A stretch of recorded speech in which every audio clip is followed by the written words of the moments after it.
Alloh beradiganini hech kim to'smaydi. Mana shuni o'qigan bir inson, men Alloh agar xohlamasam qanday qilib menga rizqni beradi? Men Allohning rizqini olmayman deb sahroga chiqib ketdi.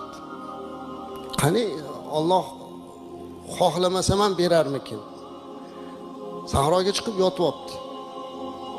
Oftob urgan, issiq bir karvon kelyapti ekan, qarasa hali odam yotib olgan.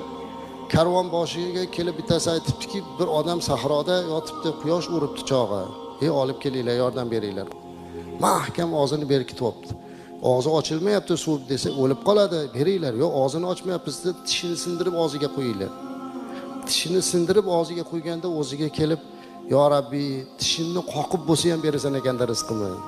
Allohni imtihon qilish kerak emas. Alloh beradigan bo'lsa beradi, tishimizni qoqib bo'lsa.